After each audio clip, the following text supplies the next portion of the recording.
আজকে আমরা এখানে প্রথম আনুষ্ঠানিকভাবে আমাদের নির্বাচনী কার্যক্রম শুরু করার জন্য যাদের সামনে আসছি তারা হচ্ছেন অ্যাকচুয়ালি এই ফেনীর লক্ষ লক্ষ মানুষ এবং ভোটারদের প্রতিনিধি।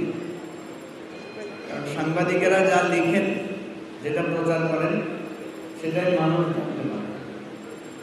আমরা সারাদিন কথা বললাম, কিন্তু মানুষের কাছে যদি সেই কথা না পৌঁছায়, মানুষ যদি সেটা জানতে না পারে, তাহলে সেই কথার কোনো মূল্য থাকে না। তো সেজন্য আমি চিন্তা করলাম যে আমাদের নির্বাচনী কার্যক্রমটা প্রথম আমাদের জাতির বিবেক, আমাদের ফেনীতে যারা কষ্ট করে গণমাধ্যমে কাজ করেন তাদের সাথেই আমরা আমাদের নির্বাচনী কার্যক্রম শুরু দেয়। প্রথম দিন আপনাদের সাথে মিলিত হই। আজকে খোলার দিন, অফিস খোলার দিন, আপনারা সবাই আসছেন, আমি এর জন্য খুবই কৃতজ্ঞ। আমি সবসময় বলি যে আমাদের দলটা একটা নতুন দল। আমরা মাত্র আমাদের কার্যক্রম শুরু করছি এবং আপনারা জানেন যে আমাদের নিবন্ধন পাইতে আমাদের অনেক কষ্ট করতে হয়েছে। প্রায় 2 বছর ধরে আমরা সংগ্রাম করছি। ন্যায্যতার ভিত্তিতে সব কার্যক্রম শেষ করার পরও আমাদের দলের নিবন্ধন দেওয়া হয় নাই। পরে আমাদেরকে আদালতের মাধ্যমে লড়াই করে আমাদের দলের নিবন্ধন এবং মার্কা আমাদেরকে পাইতে হয়েছে। এই ফেনীতে আমাদের অফিস করতে দেওয়া হয় নাই। আমাদের মিছিলে, আমাদের সমাবেশে হামলা করে আমাদের জেলার সদস্য সচিব ফজলুল হক, আমাদের ছাগলনাইয়ার যারা নেতৃবৃন্দ আছেন তাদের অনেককে আহত করা হয়েছে। তারা আমাদের অনেক মোটরসাইকেল, মোবাইল ফোন ছিনাই নেওয়া হয়েছে আমাদের নেতা কর্মীদের কাছ থেকে। এরকম একটা নির্যাতিত, নিষ্পেষিত অবস্থায় সারা বাংলাদেশে আমাদেরকে আমাদের দলটা নিয়ে আগাতে হয়েছে। আমাদের দলের সম্পর্কে অনেক অপপ্রচার করা হয়েছে, অনেক ভুল ধারণা দেওয়া হয়েছে। আল্লাহর রহমতে আমরা আস্তে আস্তে আস্তে আস্তে আজকে এই জায়গায় এসে দাঁড়াইছি। আল্লাহর অশেষ শুকর এবং আপনাদের, বিশেষ করে আমার ফেনীর সাংবাদিক বন্ধুদের এখানে অনেক অবদান আছে। আপনারা সবসময় আমাদের সাথে ছিলেন, সবসময় আমাদের খোঁজখবর নিয়েছেন এবং আমাদের ব্যাপারে সঠিক তথ্যটা আপনারা উপস্থাপন করছেন। আজকে আমি অত্যন্ত শ্রদ্ধা করে স্মরণ করছি। আপনারা জানেন যে এই গণ অভ্যুত্থানে ফেনীতে যে রক্তের বলি খেলা হয়েছে, যেই তাজা তরুণ প্রাণগুলোকে নৃশংসভাবে হত্যা করা হয়েছে, এটা বাংলাদেশের অন্য কোনো জেলায় ঢাকার পরে এরকম ঘটনা আর ঘটে না। রংপুরে আবু সাইদকে হত্যা করা হয়েছে সত্য, কিন্তু আমাদের ফেনীতে মহিপালে যেভাবে ছাত্রদেরকে গুলি করেছে দলীয় সন্ত্রাসীরা, বিভিন্ন জায়গায় কিন্তু ছাত্রদেরকে মেরেছে পুলিশ, কিন্তু আমাদের ফেনীতে ছাত্রদেরকে হত্যা করছে বেশি দলীয় সন্ত্রাসীরা, পুলিশের সাথে ছিল। তো ফেনী সারা দেশে একটা ছোট জেলা, কিন্তু নানা কারণে ফেনী সারা বাংলাদেশে আলোচিত, আপনারা জানেন। আমাদের এটা প্রথম নির্বাচন, আমারও ব্যক্তিগতভাবে এটা প্রথম নির্বাচন। একজন সংসদ সদস্যের, আপনারা জানেন, মূলত 3টা দায়িত্ব, 3টা কাজ। প্রধান যে কাজ সেটা হলো সংসদ সদস্যরা আইন প্রণয়ন করেন, দেশের জন্য ভালো আইন তৈরি করেন। দ্বিতীয় কাজ হলো ওনারা সরকারের জবাবদিহিতা নেন, মন্ত্রণালয়ের বাজেট করা, বাজেটগুলো ঠিক মতো হয়েছে কিনা, বাজেটগুলো ঠিক মতো খরচ হচ্ছে কিনা, কোনো দুর্নীতি হচ্ছে কিনা, এটার জন্য ওনারা পার্লামেন্টে জবাবদিহিতা নেন। মন্ত্রীরা দাঁড়ায়, এমপিদের প্রশ্নের জবাব দিতে হয়। মন্ত্রীরা বিভিন্ন তথ্য, ইনফরমেশন সেখানে দাঁড়ায় কাজ করার জবাব দিতে হয়। স্বয়ং প্রধানমন্ত্রীকেও জবাব দিতে হয়। এটা হলো এমপিদের দ্বিতীয় গুরুত্বপূর্ণ কাজ, বাজেট প্রণয়ন করা এবং টাকা পয়সার খরচ খরচের কার্যক্রমের সরকারের হিসাব নিশ্চিত করা। 3 নম্বর কাজ যেটা আমাদের দেশের মানুষ বেশি গুরুত্ব দেয়, মনে করে এটাই এমপিদের আসল কাজ, সেটা হলো এলাকার বিভিন্ন উন্নয়ন কার্যক্রমে ভূমিকা রাখা। এটা কিন্তু কাগজে কলমে এমপির দায়িত্ব না। কাগজে কলমে উন্নয়নের জন্য সরকারের অনেকগুলো প্রতিষ্ঠান আছে। যেমন আপনারা দেখবেন আমাদের ডিসি সাহেব অনেক কাজ করে না, বরাদ্দ দেয়।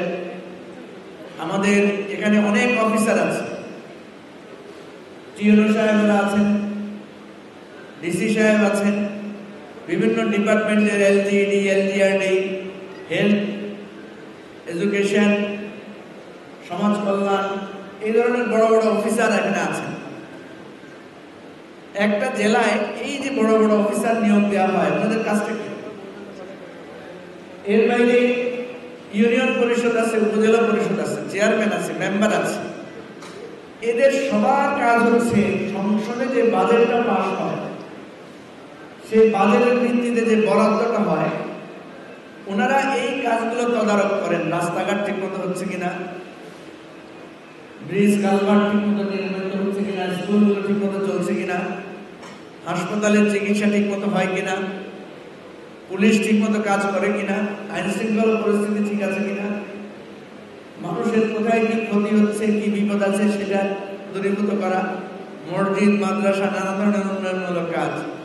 এগুলো কিন্তু আমাদের রাষ্ট্রে যদি কোনো এমপিও না থাকে, সংসদও না থাকে, এই কাজগুলো কিন্তু বন্ধ থাকে না। এগুলো করার জন্য সরকারের এক ধরনের সেট আপ আছে।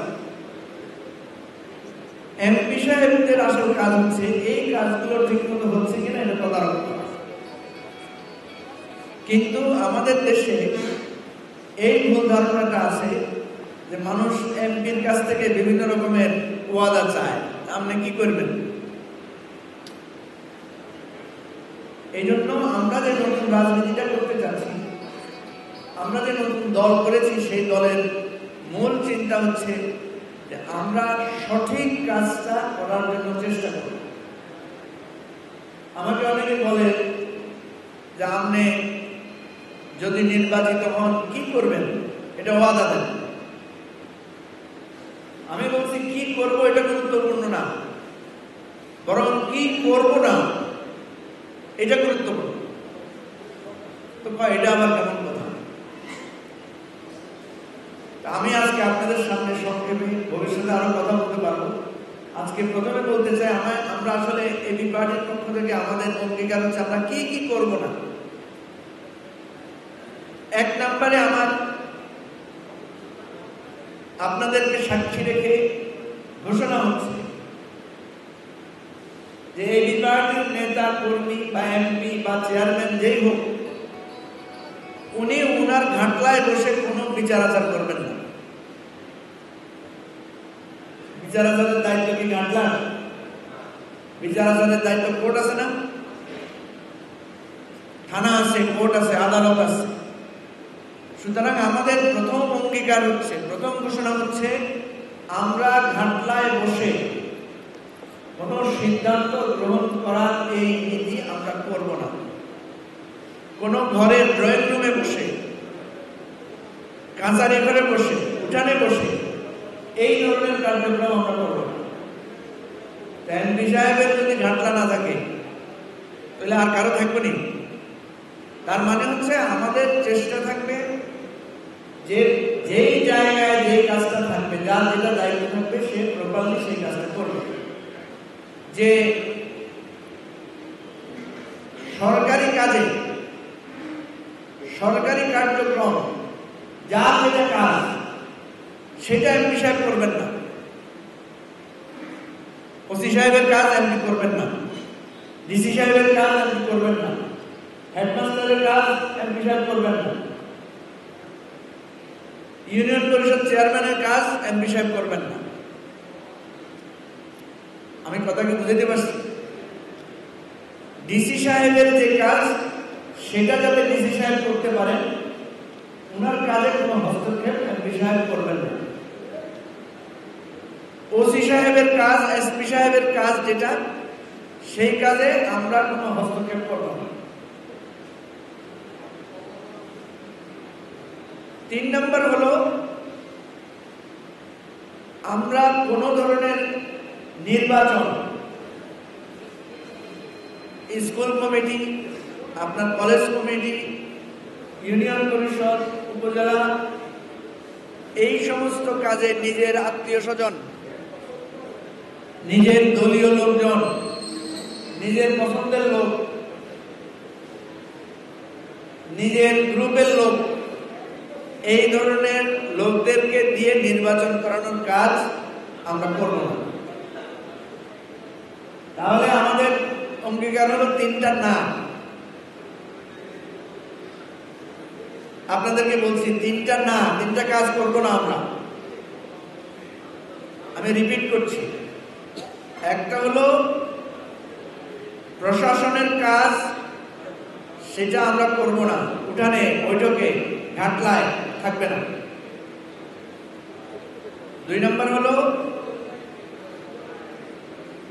যার যেটা দায়িত্ব সেই দায়িত্বে আমি করব না, সেই দায়িত্ব যিনি পালন করবেন তিনি করবেন। 3 নম্বর হলো কোন ধরনের নির্বাচন, আমরা নির্বাচনে হস্তক্ষেপ করব না। এখন আসেন, তাইলে আমরা কি করব? আমরা চেষ্টা করব আমাদের ফেনীতে যাতে একজন ভালো ডিসি নিয়োগ দেওয়া যায়। প্রয়োজনে আমরা এটার জন্য সরকারের সাথে যোগাযোগ করে বলবো যে আমাদের এখানে একজন সৎ ভালো ডিসি দেন। আমরা চেষ্টা করব আমাদের এখানে, আমাদের উপজেলাগুলোতে, আমাদের পৌরসভাগুলোতে, আমাদের অধিদপ্তরের যে সমস্ত অফিস আছে সেই সমস্ত জায়গায় সৎ যোগ্য লোকদেরকে যাতে নিয়োগ পায়। আমরা একটা থানায় যদি একটা ভালো ওসি আসে, আপনারা এটা উপকার পান না? আমাদের ফেনীতে অনেক বিখ্যাত ডিসিদের নাম মানুষের মুখে মুখে আছে। ডিসি সাহেবের চেষ্টাতে ফেনী জেলা সুন্দর হয়ে গেছে, রাস্তাঘাট ভালো হয়ে গেছে, চাঁদাবাজি বন্ধ হয়ে গেছে। হয়েছে না এরকম অতীতে? আমাদেরকে চেষ্টা করতে হবে, আমাদের দেশটা অনেক দিকে ধ্বংস হয়ে গেল, কিছু কিছু ভালো মানুষ এখনো প্রশাসনে আছে। সুতরাং আমাদের অঙ্গীকার থাকবে যে প্রশাসনের এই বিভিন্ন জায়গায় আমরা ভালো ভালো লোকদেরকে চেষ্টা করে, অনুরোধ করে, বুঝাইয়া ভালো লোকদেরকে আমরা আনার জন্য চেষ্টা করব। দ্বিতীয় কাজ হচ্ছে আমাদের যার যেটা দায়িত্ব, যার যেটা বাজেট, যার যেটা বরাদ্দ, এই বরাদ্দগুলো আমরা মানুষকে জানাই দেব। এই বছর ফেনীতে কতটা মসজিদ আছে, মসজিদগুলোর জন্য কত বরাদ্দ আসছে, কোন মসজিদের কত পাওনা, এটা আমরা মুসল্লিদেরকে মসজিদে যাইতে জানাই দেব, যাতে উনি হিসাব নিতে পারেন যে উনার পাওনা টাকাটা উনি পাইছেন কিনা। স্কুলগুলোর জন্য কত বরাদ্দ, কোন রাস্তার জন্য কত বরাদ্দ, আমরা এই বরাদ্দের বিষয়গুলো জানাই। অর্থাৎ প্রশাসন যাতে ন্যায্যভাবে, ন্যায়সঙ্গতভাবে কাজ করতে পারে সেটা আমরা করব। আমরা ওসি সাহেব যদি ঠিক মতো কাজ না করে, এসপি সাহেব যদি ঠিক মতো কাজ না করে, হেডমাস্টার সাহেব যদি ঠিক মতো কাজ না করে, আমরা ওনার জবাবদিহি নেওয়ার জন্য জনগণকে সাথে নিয়ে এটার ব্যবস্থা করব। কিন্তু হেডমাস্টারের কাছে কোনো স্লিপ ধরাই দেব না, এসপি সাহেবের কাছে, ওসি সাহেবের কাছে, ডিসি সাহেবের কাছে কোনো স্লিপ ধরাই দেব না। বিশ্বাস করেন, যদি এই অঙ্গীকারটা আমরা রক্ষা করতে পারি এবং আপনারা যদি আমাদের সাথে থাকেন, আপনারা যদি আমাদেরকে গাইড করেন, তাইলে ইনশাআল্লাহ দেখবেন আমরা আমাদের ফেনীকে একটা মডেল ফেনী 2, মডেল ফেনী 2 আকার করতে পারব। আপনারা দেখেন এখানে থানাগুলো, পৌরসভাটা, আমাদের শিক্ষা প্রতিষ্ঠানগুলো, আমাদের হসপিটালগুলো, এগুলোকে যদি মডেল হসপিটাল বানানো যায়, একটা হসপিটালকে মডেল হসপিটাল বানানোর জন্য 4 থেকে 5 জন লোক ভালো যদি পাওয়া যায় এটা যথেষ্ট। একটা পুলিশ অ্যাডমিনিস্ট্রেশনের জন্য যদি 8 থেকে 10টা ভালো লোক পাওয়া যায় সেটাকে একটা মডেল থানা হিসেবে তৈরি করা সম্ভব। সুতরাং এমপি হিসেবে আমরা যদি নির্বাচিত হই, সুযোগ পাই, আমাদের উপর যদি জনগণ আস্থা রাখে, দায়িত্ব দেয়, তাহলে আমরা এই কাজগুলো করব, যাতে মানুষ ধারণা বদলে যায়। মানুষ যদি বুঝতে পারে যে আসলে আমাদের এমপিদের কাজটা কি। প্রিয় ভাই ও বন্ধুগণ, আমরা একটা নতুন রাজনীতির কথা বলে না রাজনীতিটা শুরু করছি। আপনারা জানেন, আপনাদের সাথে আমার অনেকবার এটা নিয়ে কথা হয়েছে। নতুন রাজনীতিটা কি? নতুন রাজনীতিটা হচ্ছে সমস্যা সমাধানের প্রস্তাব তৈরি করা। যেমন আপনারা জানেন, আমরা দীর্ঘদিন থেকে একটা সমস্যা নিয়ে আছি। আমাদের এখানে একটা ইউনিভার্সিটি নাই, একটা মেডিকেল কলেজ নাই, এখানে একটা ক্যান্টনমেন্টের জন্য আমরা প্রস্তাব দিয়েছি। ক্যান্টনমেন্ট না হলেও অন্তত যাতে একটা সেনা ছাউনি হয়, কারণ আমাদের ফেনীটা অত্যন্ত জিওপলিটিক্যাল দিক থেকে অত্যন্ত গুরুত্বপূর্ণ জায়গা।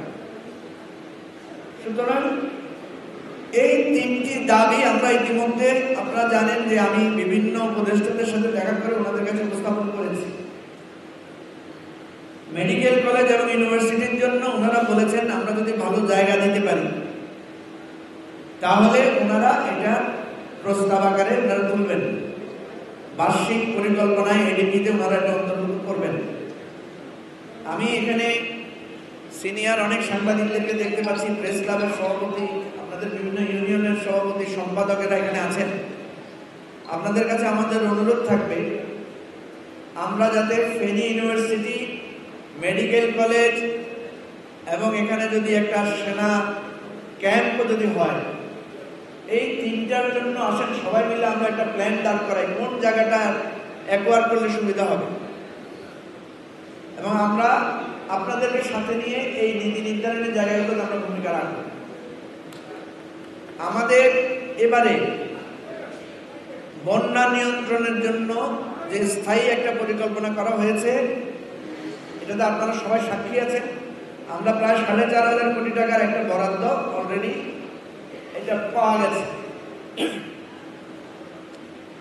এখানে যদি দুর্নীতি না হয়, এখানে যদি কোনো কন্ট্রাক্টরের লোপাট এগুলো যদি না হয়, তাহলে আমি দৃঢ়ভাবে বিশ্বাসী যে ফেনীতে যে বন্যা এবারে এবং গত বছরে আমরা দেখেছি, ইনশাআল্লাহ ফেনীতে আগামী 20 বছরে এরকম বন্যা হবে না, যদি এটা প্রপারলি আমরা কাজ করতে পারি।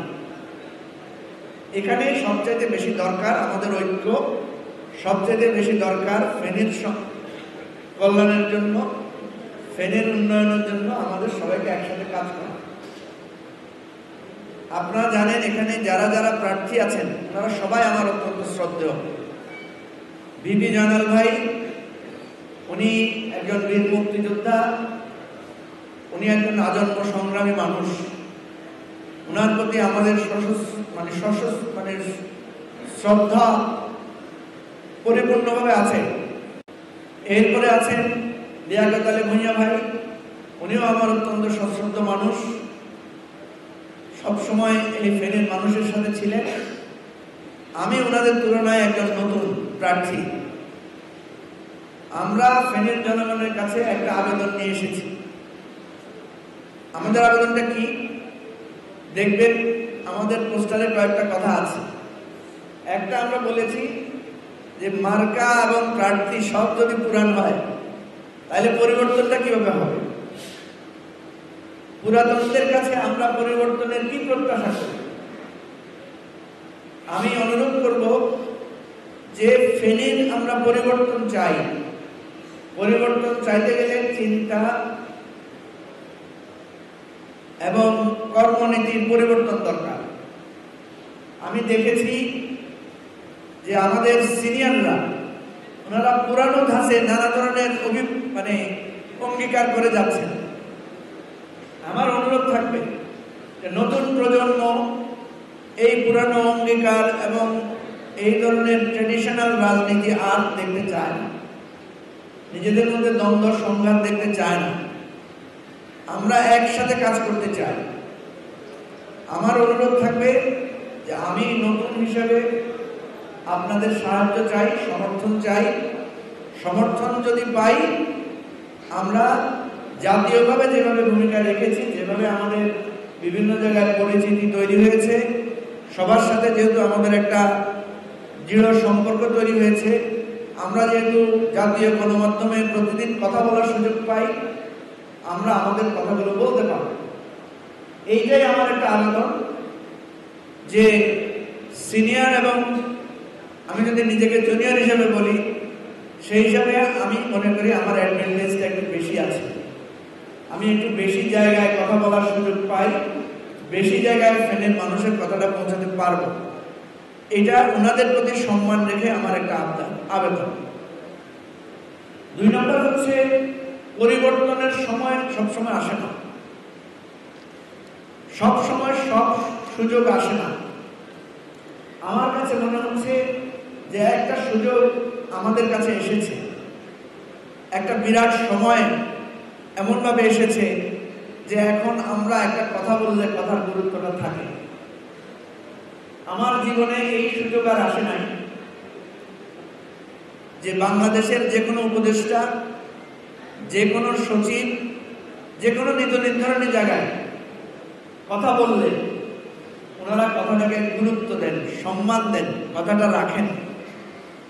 তো এটা আমার একটা আবদার, যে এটা আমি নিজেকে মনে করছি এটা আমার জীবনের একটা বিরাট সুযোগ, এবং সেই সুযোগটা কিন্তু আমি ইতিমধ্যে কাজে লাগিয়ে নানাভাবে চেষ্টা করছি আমাদের মানুষের যাতে একটা সুবিধা হয়। আমাদের একজন ভাই আছেন, উনি অনেকগুলো রাস্তার পরিকল্পনা নিয়ে গিয়েছেন।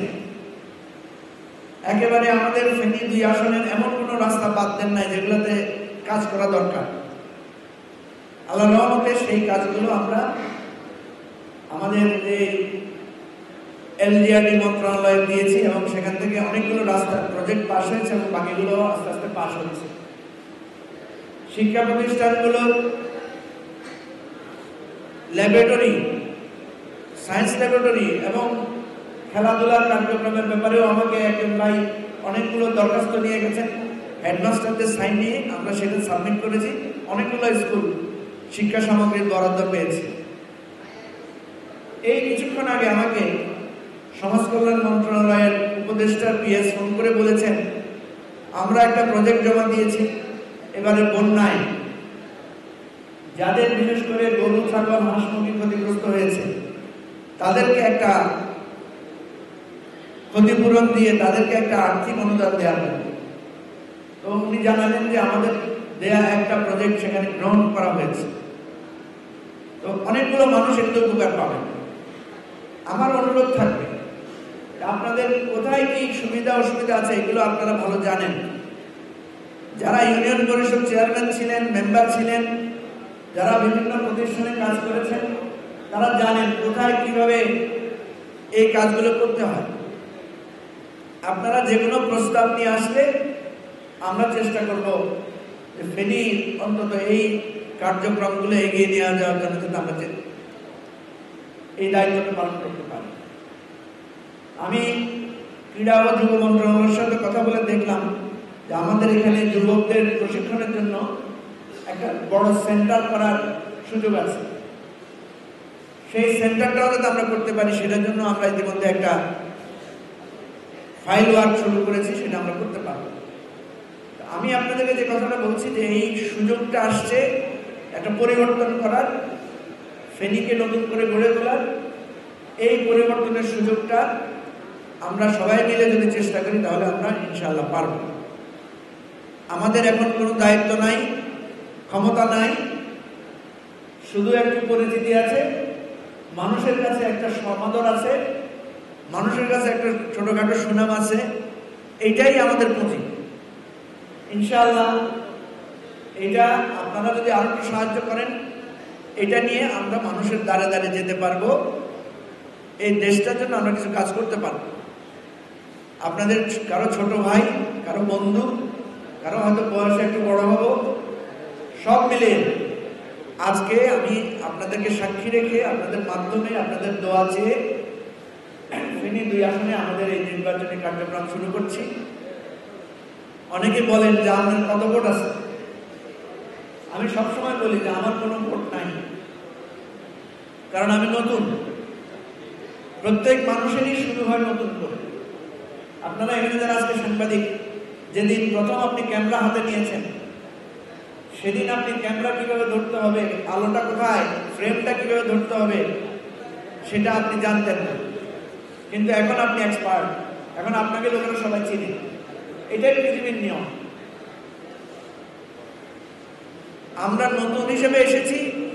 আপনারা যদি আমাদেরকে ভালোবাসা দেন, আপনারা যদি আমাদেরকে গ্রহণ করেন, আপনারা যদি আমাদেরকে গুরুত্ব দেন, তাহলে ইনশাআল্লাহ আমরা আশা করি যে আমাদের পায়ের নিচে মাটিও দাঁড়াবে, আমরা শক্ত হয়ে দাঁড়াতে পারবো এবং আপনাদেরকে নিয়ে আমরা দাঁড়িয়ে যেতে পারবো ইনশাআল্লাহ।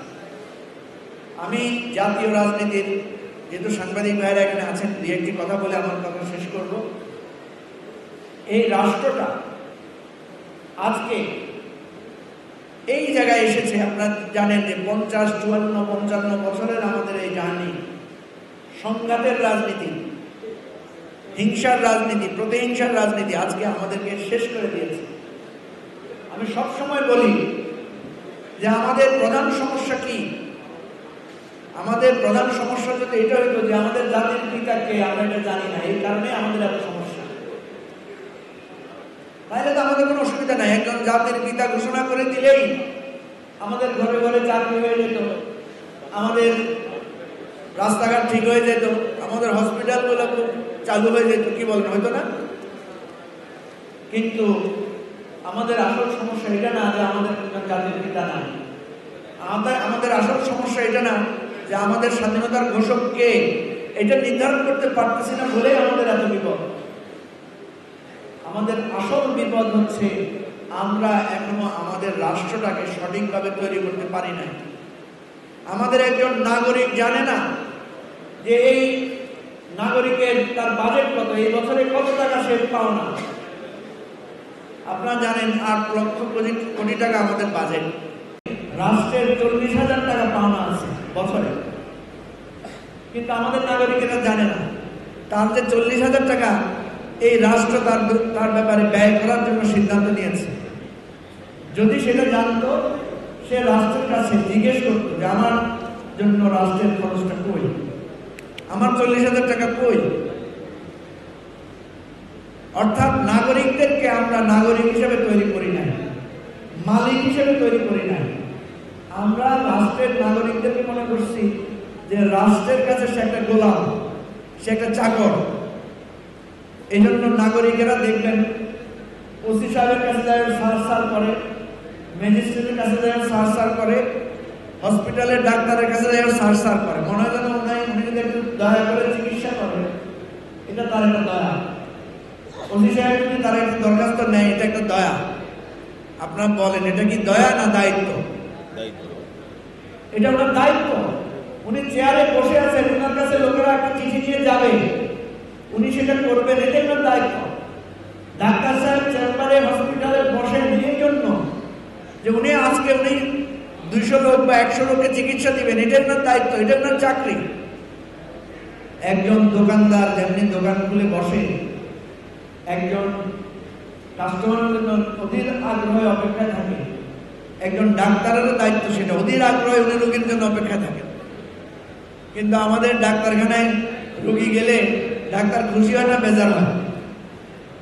উনি মনে হয় যেন অনেক ক্লান্ত, বেজার, এই রোগী কিল্লা ওসি সাহেব খুব বেজার, মানুষ কিল্লা হেমিয়ার কাছে বিপদ হয়ে। উনি জানে না মানুষ বিপদ আইবার হেমিয়ার এই দায়িত্ব দেওয়া হয়েছে। সুতরাং এই রাষ্ট্রটাকে নতুন করে করতে হবে, এই রাষ্ট্রের হিসাবটা বুঝে দিতে হবে মানুষের কাছে। এই রাজনীতিটা আমরা করতে চাই। সুতরাং সংঘাত, সংঘর্ষ, জাতির পিতার তর্ক, কে ভারতের দালাল কে পাকিস্তানের দালাল এই তর্ক, কে আলবদর কে রাজাকার কে মুক্তিযোদ্ধা এই তর্ক, কে মৌলবাদী কে সুন্নি কে ওহাবি এই তর্ক, কে নাস্তিক কে আস্তিক এই তর্ক, এই তর্ক আর চলতে দেওয়া উচিত হবে না। আমরা নতুন তর্ক তৈরি করব। নতুন তর্ক কি? নতুন তর্ক হচ্ছে যে যে আমার বাড়ির সামনের রাস্তাটা কালকে যতটুকু ছিল আজকে আর একটু উন্নত হয়েছে কিনা, আমার ইলেকট্রিসিটি লোডশেডিং বন্ধ হয়েছে কিনা, আমার এলাকায় যে বন্যা হয়েছে বন্যা নিয়ন্ত্রণের ব্যবস্থাটা গ্রহণ করা হয়েছে কিনা। আমাদের রাজনীতির তর্ক হবে এগুলো নিয়ে আমরা আলোচনা, এগুলো নিয়ে বক্তব্য হবে, এগুলো নিয়ে ডিভিশনাল, তারপরে লিয়াকত আলী ভূঁইয়া, মুজিবুর রহমান মঞ্জু, এদের কাছে জবাবদিহিতা চাওয়া হবে এগুলো নিয়ে। আপনি কোন মার্কা, আপনার নেতা কোন, আপনার কোন মতাদর্শে মানুষ, এটা আমাদের কাছে গুরুত্বপূর্ণ না। প্রিয় ভাই বন্ধুগণ, ফেনীর সন্ত্রাস দূর করতে হলে, ফেনীর দুর্নীতি দূর করতে হলে আপনারা সিদ্ধান্ত নিতে হবে। আপনি যদি একটা খারাপ লোককে নির্বাচিত করেন আর বলেন দেশটা ভালো অন্য কিল্লাই, আমি তো মনে করি খারাপ লোকের নির্বাচন করার পরে ওই লোকের উচিত হবে আগে যদি চাঁদা 20 টাকা হইতো, হেমিয়ার উচিত যেমন 40 টাকা চাঁদা বাড়াই দাও। আগে যদি ঘুষ 10 টাকা হইতো, ওই লোককে নির্বাচন করার পরে ঘুষ বাড়ায় 20 টাকা করা দরকার। কারণ এটাই আমরা বারবার তৈরি করতেছি। সুতরাং আমার অনুরোধ থাকবে, এই পরিবর্তনের জন্য রাজনীতিটা আমাদেরকে করতে হবে। সেই জন্য আমরা বলছি পরিবর্তনের এখনই সময়। আমরা আপনাদেরকে বলেছি আমরা কি কি করব না, আমরা আপনাদেরকে বলেছি আমরা কি কি করব, আমরা আপনাদেরকে বলেছি আমাদের কোনো ভোট নাই, আপনারাই আমাদের নতুন করে দাঁড়িয়ে যাওয়ার, তৈরি হওয়ার সুযোগ দিতে পারেন। কথা একদম পরিষ্কার। আজকে এই বাংলাদেশকে যারা ধ্বংস করেছে, বিচারকে যারা ধ্বংস করেছে, উন্নয়নের কাজে যারা ঘুষের এবং এই লুটপাটের জায়গা বানিয়েছে, এই রাজনীতিকে আমরা বদলে দিতে চাই। এই রাজনীতিকে বদলাতে হবে। পুরানো রাজনৈতিক দলগুলোকে সংস্কারের মধ্যে আসতে হবে। শুধু ইলেকশনের সময় আসি মসজিদ মাদ্রাসায় আর মন্দিরে ঘোরাফেরা করলে সেই রাজনীতি আপনারা গ্রহণ করিয়েন না। ইলেকশনের সময় এসে বিভিন্ন অঙ্গীকার করলে এই অঙ্গীকারকে বিশ্বাস করিয়েন না। ইলেকশনের সময় এসে অমুকের পায়ে ধরবো, অমুকের কাছে যাব, এই ধরনের কথা বললে আপনারা এগুলোকে গুরুত্ব দিয়েন না। আপনারা অতীত দেখবেন, বর্তমান দেখবেন এবং ভবিষ্যতের জন্য সিদ্ধান্ত নেবেন। এটাই আপনাদের কাছে আবেদন। অনেক ধন্যবাদ। আপনাদের যদি কোনো প্রশ্ন থাকে আমি উত্তর দেব।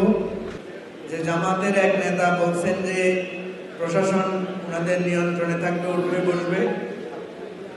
প্রথম কথা হলো, এটা ওনাদের দলীয় বক্তব্য কিনা আমি জানি না, এটা হয়তো একজন প্রার্থীর কোনো একটা জায়গায় বিচ্ছিন্ন বক্তব্য।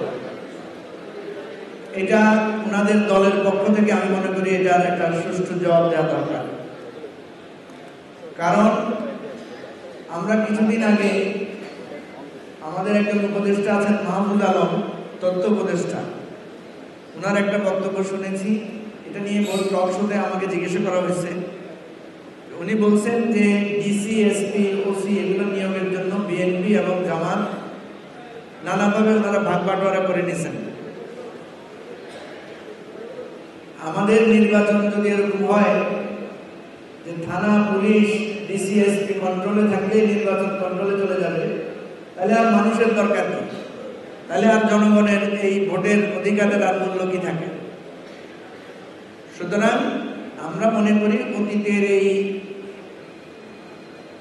খারাপ প্র্যাকটিস এটা দূর করতে হবে। এটা উনি যেটা বলেছেন আমরা এটা তীব্র নিন্দা এবং প্রতিবাদ জানাচ্ছি এবং আমরা আশা করব যে ওনার দল এই ব্যাপারে সুস্পষ্ট বক্তব্য রাখবেন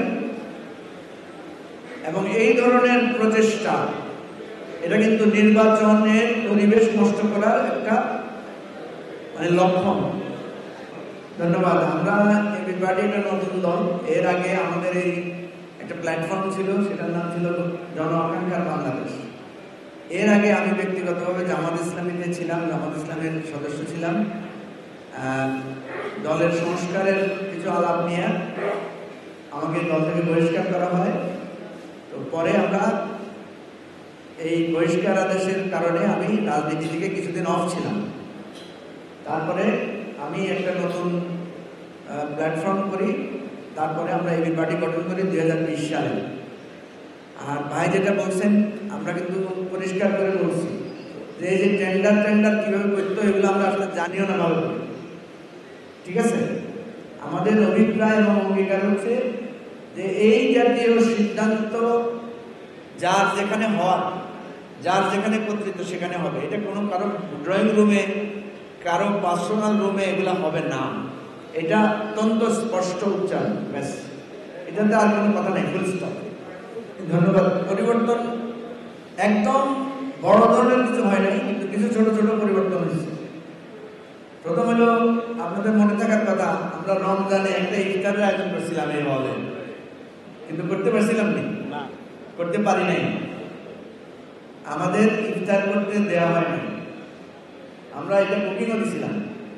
পরে মালিক সাহেব আমাদের কাছে ক্ষমা চাই, বলছে যে এটা বাতিল। আজকে আমাদের কারোর কাছে অনুমতিও নিতে হয়নি। বাংলাদেশে এখন কোথাও কোনো মিটিং টিটিং করতে কোনো দলের কারো কাছে অনুমতি নিতে হচ্ছে না, সবাই স্বাধীনভাবে করতে পারতেছে। এটা একটা পরিবর্তন, ছোট। এর বাইরে পরিবর্তন যেটা দরকার সেটা আসলে ভাই যেটা বলছেন সেটা আমরা এখনো অনেক দূরে আছি।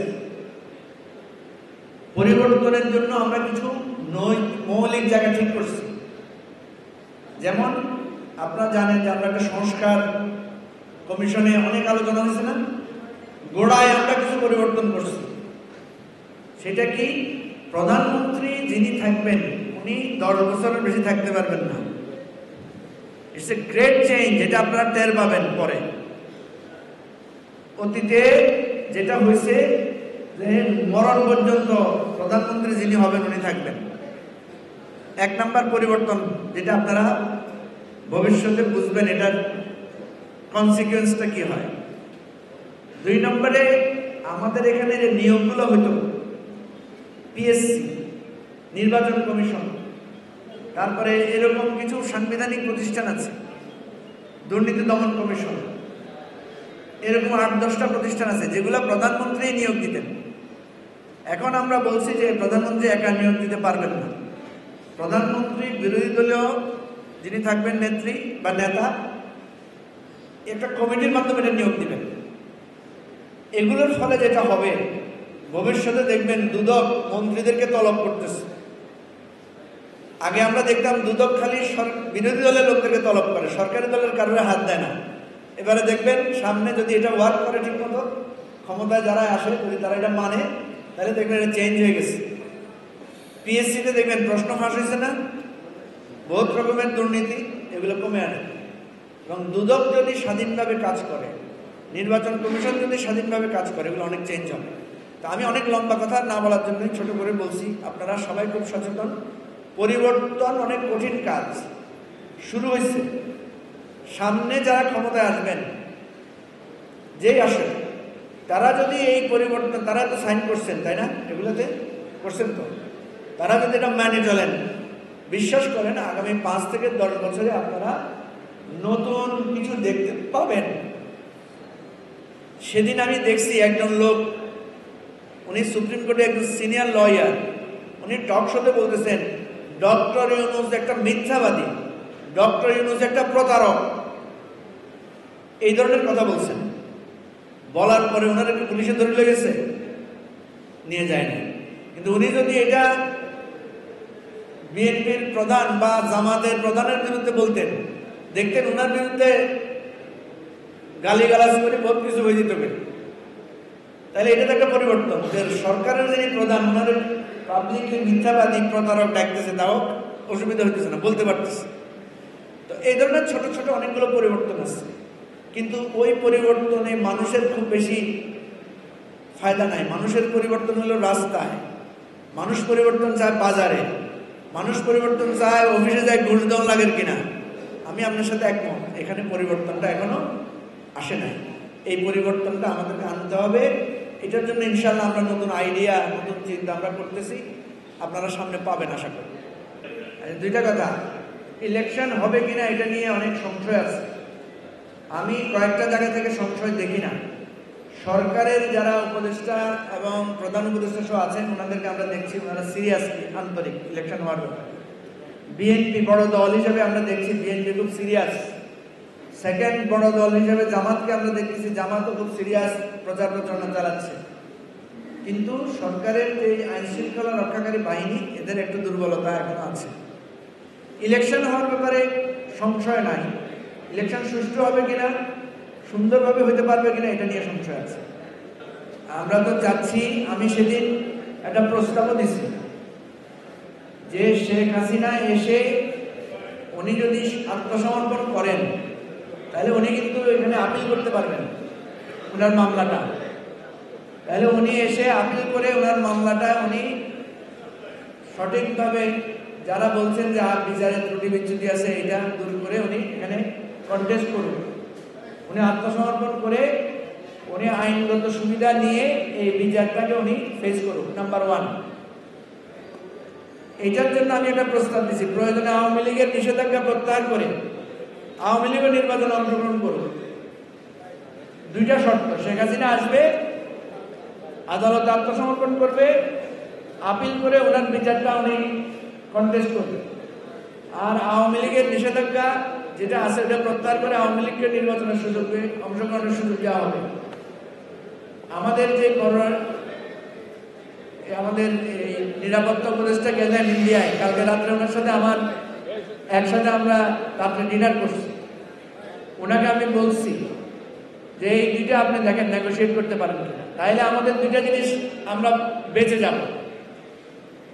একটা হচ্ছে শেখ হাসিনার বিচার নিয়ে আর কোনো সংশয় থাকবে না সারা দুনিয়ার পৃথিবীর, যে আমরা যে একটা গণহত্যার সঠিক বিচারটা করছি এটা করতে পারবো। 2 নম্বর হচ্ছে এবারের ইলেকশনটা সারা যে খুঁতটা আছে এই খুঁতটাও দূর হয়ে যাবে ইনশাআল্লাহ।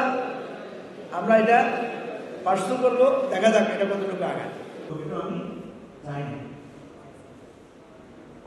এখন আপনারা বলতে পারেন তাই এটা নিয়ে চিন্তা করলাম যে ফেনীতে বিএনপির অন্তত 5 থেকে 10 থাকতে পারে, কিন্তু এখানে তারা এই দলের জন্য তারা অনেক সংগ্রামটা করার আছে, যারা স্বাধীন, তারা মুক্ত চিন্তা করার সুযোগ আছে। প্রত্যেকটা কথা আমাদের ওনাদের মতো করে চলতে হবে, এমন করব এবং সেটাকে নিয়ে আমরা নতুন রাজনীতির জন্য মানুষের দ্বারে দ্বারে যাব। আমি অনেক কথা এটা বললেন ক্যামেরাটা অন করি, তাহলে আমি যে পরিবর্তনের কথা বলতেছি ঘাটটা হবে না। আমি ভুলে যেতে পারি 4টা প্রশ্ন, প্রয়োজনে যে কোনো কিছু আপনাদের সাথে থাকবে এবং আমি যদি কোনো ভুল করি, ভুল কিন্তু করবো আমি, তাহলে পৌঁছাবো। আমরা নতুন জোট নিয়ে যদি আসতে পারি তখন দিয়ে নির্বাচন করলে আমি হয়তো এমপি হয়ে যেতে, কিন্তু এই রাজনৈতিক জোট থেকে কারোর সাথে ইলেকশনের জোট হতে পারে, ইলেকশনে বোঝাপড়া হতে পারে, সেটা আমাদের আলাদা রাজনীতি, আলাদা বক্তব্য থাকবে, আলাদা। এটাকে আমরা বিনয়ের সাথে আমরা এটা অ্যাকসেপ্ট করি নাই। আমরা বলছি যে আমরা নতুন দাও, আমরা আমাদের নিজে থেকে দাঁড় করে দিচ্ছি। এই কারণে ভাই যেটা বলছেন সেটা আমরা এখনো অনেক দূরে আছি। পরিবর্তনের বাংলাদেশ, কিন্তু এই যে এত তাদের জীবন দিল, ইলেকশন হওয়ার ব্যাপারে সংশয় নাই, ইলেকশন সুষ্ঠু হবে কিনা চিন্তা করে এই ধরনের কোনো সমঝোতা আমার ব্যক্তিগত আছে। সবাই যদি ঐক্যমত থাকে, ঐক্যবদ্ধ থাকে, কারোর মধ্যে যদি কোনো